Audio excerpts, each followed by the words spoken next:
Zachim Daf Nunchet résumé. Nous avons dans la Mishnah une machloket. Quel est le din de quelqu'un qui a fait la shrita de Kodesh Kodashim, au lieu de la faire au nord du Mizbeach, du Mizbeach, donc de la Hazara, il a fait la shrita sur le Mizbeach lui-même. Selon Rabbi Yossi, c'est kasher. Selon Rabbi Yossi ben Rabbi Yehuda, la moitié nord du Mizbeach c'est kasher, la moitié sud c'est pasoul. La Gemara elle dit d'abord, Rabbi Yossi pense que tout le Mizbeach se trouvait au nord de la Hazara. Donc Rabbi Yossi qui dit que tout le Mizbeach est kasher pour la shrita de la Ola, il pense que tout le Mizbeach se situait au nord de la Hazara, mais la Gemara repousse en disant que c'est pas ça la raison de notre Mishnah. C'est pas ça la raison de notre Mishnah. La preuve c'est que Rabbi Yossi ben Rabbi Yehuda qui dit que la moitié du Mizbeach était kasher pour la Ola, eh bien, il pense que s'il avait fait ça au sol, à l'endroit de cette moitié même du Mizbeach, eh bien, ça aurait été pasoul. Donc, on voit que Rabbi Yossi ben Rabbi Yehuda, il pense que tout le Mizbeach se situe au sud de la Hazara. Et donc, il faut comprendre la machloka de notre Mishnah différemment. Ils sont cholkim, comment faire la dracha du pasou qui dit, tu feras sur le Mizbeach, Teolot et Teshlamim. Selon Rabbi Yossi, tu fais sur tout le Mizbeach, aussi bien Teolot que des Shlamim. Il est kasher pour les deux.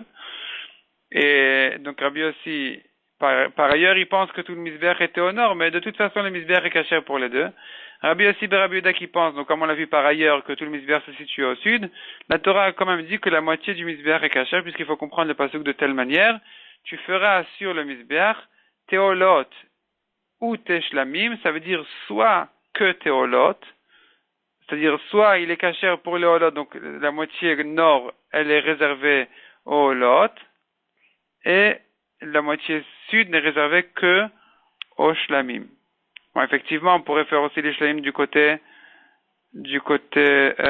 nord, mais en tout cas, la Torah vient nous dire que la moitié nord, elle est cachère pour les Olot, malgré que cet endroit-là se situait sur le côté sud de la Hazara. Ensuite, Ekmaral vient expliquer qu'est-ce que ça veut dire qu'il a fait, selon Rabbi Yossi ben Rabbi Yehuda, il a fait la shrita des Olot, d'un Korban Ola, à la place du Mizbeach, à l'endroit du Mizbeach.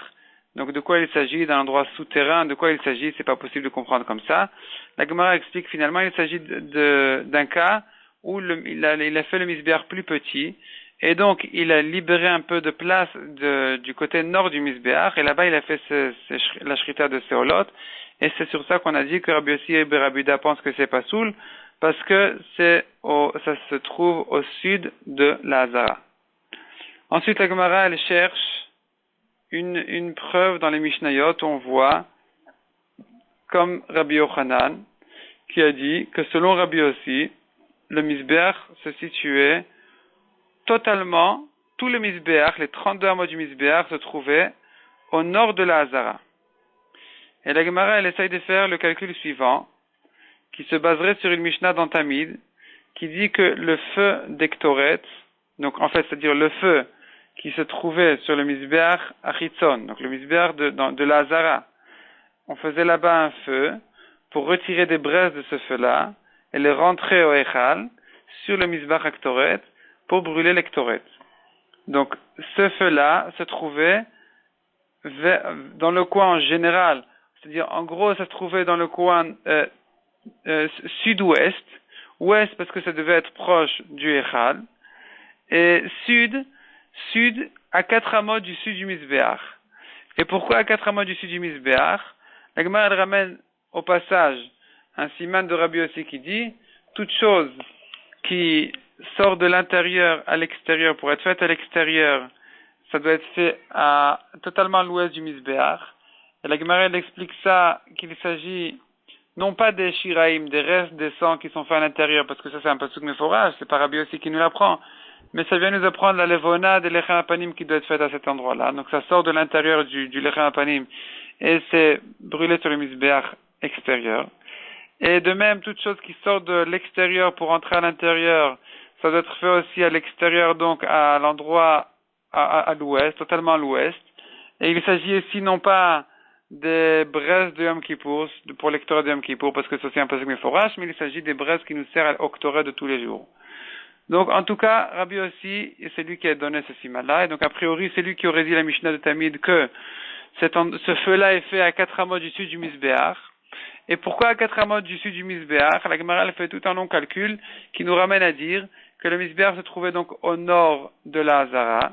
Tout le Misbéach se trouvait au nord de la Hazara. Donc les 5 premières amot, donc les 5 amot sud du Misbéach, elles commençaient donc au milieu de la Hazara. Et donc c'était en face encore des portes du Echal, qui étaient aussi au milieu de la Hazara.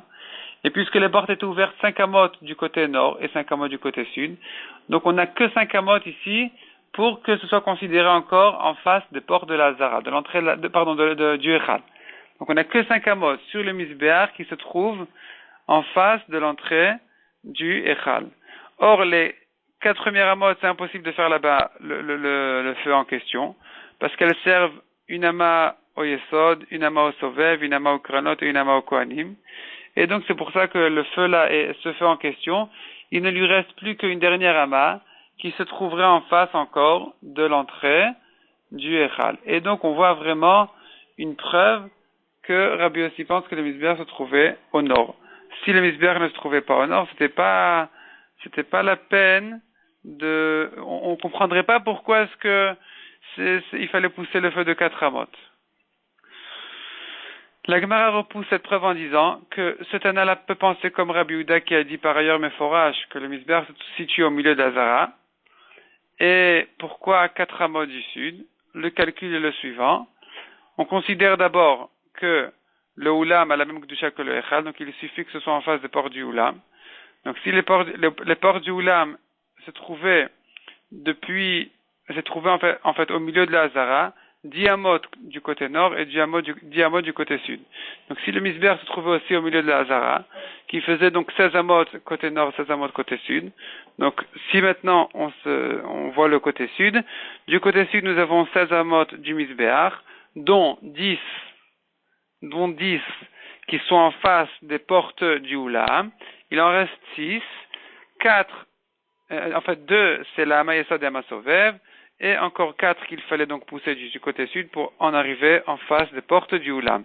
Et c'est comme ça qu'on prendrait la Mishnah de Tamid qui dit que ce feu-là d'Ektoré doit être placé à 4 amot pour reculer le feu du sud du Misbéach de 4 amot, plus 2 du Yesod et du Sovev, ça fait 6 amot, et c'est là où il se trouve effectivement en face des portes du Oulam.